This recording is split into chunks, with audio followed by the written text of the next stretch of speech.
chances, especially in the first half. Just didn't seem to capitalise, and they really made you pay, didn't they, for being wasteful? Yeah, as the game wore on, they were just a little bit more polished with the footy as they went forward, and I think maybe 2 or 3 minutes to go in the third quarter, we were within a kick. They scored a couple of late goals in the third quarter. One from a deliberate out of bounds, and then they scored 2 quick ones just straight after 3/4 time. So it just took the wind out of our sails a little bit. But fourth that came out, Cooper Harvey kicked 4 goals, so that was a real positive for him and us. And he's been working really hard on his game for a long period of time, and starting to see some benefit from that. So that was pleasing, and we just hung in there. But as we were hanging in there on the scoreboard, Melbourne were just also punished us on turnover and a bit more polish. I think we got a similar amount of opportunity, but they were just a little bit slicker with the ball going forward than what we were. The Tristan Cherry incident, what did you make of that? Yeah, well, it's unfortunate. Tom Sparrow, is it? Was the guy that was injured? Yes. Collision comes down from a ruck contest. It's pretty hard to go from competing in the ruck against Big Macs to then trying to lay a tackle within a split second. So it's unfortunate for Tom, but the injuries happen. We had LD knocked out last week with an elbow to the head in a contest. It's just like just swings and roundabouts. When it's a competitive game of footy and there's a lot of numbers around the ball, sometimes accidents like that are going to happen. So our view is that there was every intent on Big X trying to lay the tackle, and just didn't have enough time to lay it in the correct manner. How is he post-game, Tristan? There's going to be a lot of focus on him. It's highly talked about incident. Yeah, I haven't seen him, so I've got no idea.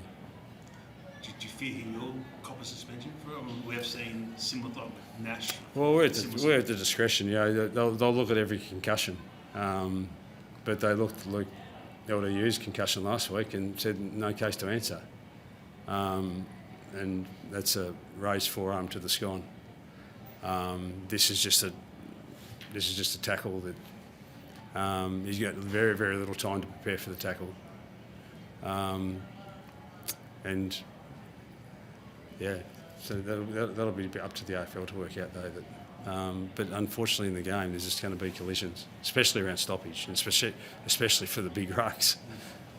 You garnered quite an emotional response from the Melbourne players. I mean, even they were sort of pushing Cherry away from him when he was trying to sort of see how he was going. But did you see that? And if so, what did you sort of make of that? What's the question? So the Melbourne players, it garnered quite an emotional response from the Melbourne players, the incident. They were sort of pushing him away and stuff. Yeah.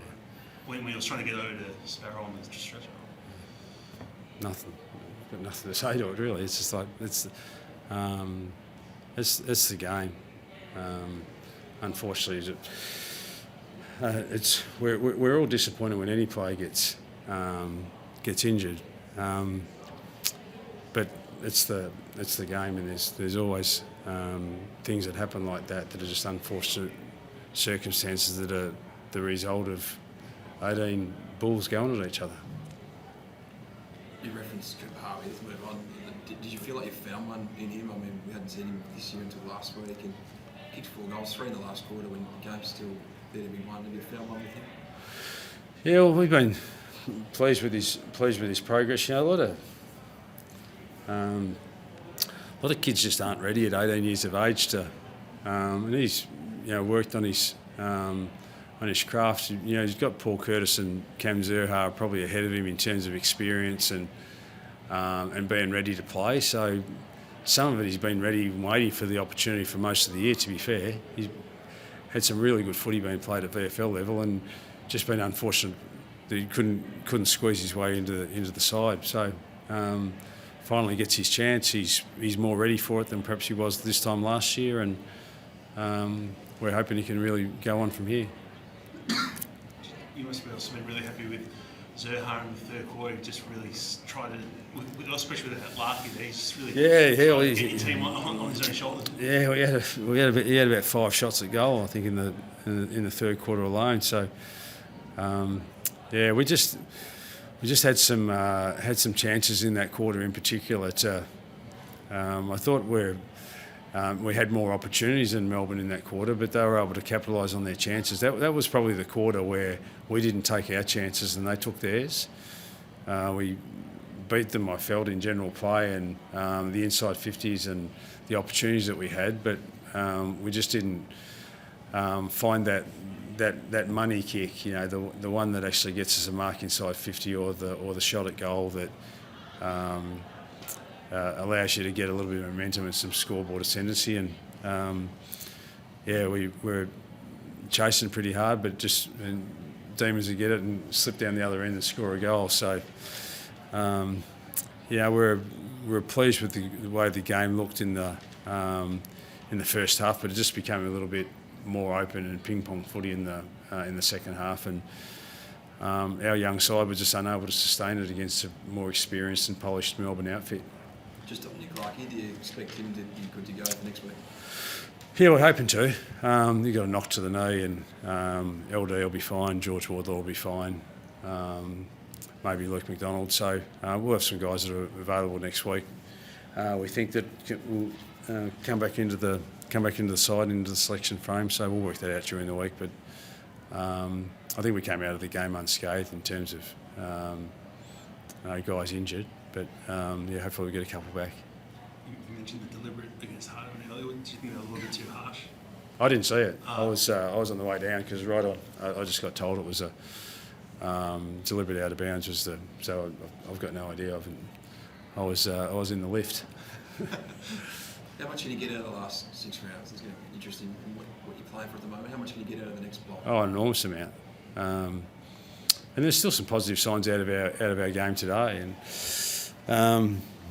it was the second week on end. We played against sides that are more experienced and hardened midfield group. Western Bulldogs last week, Melbourne this week. They're good units, premiership units.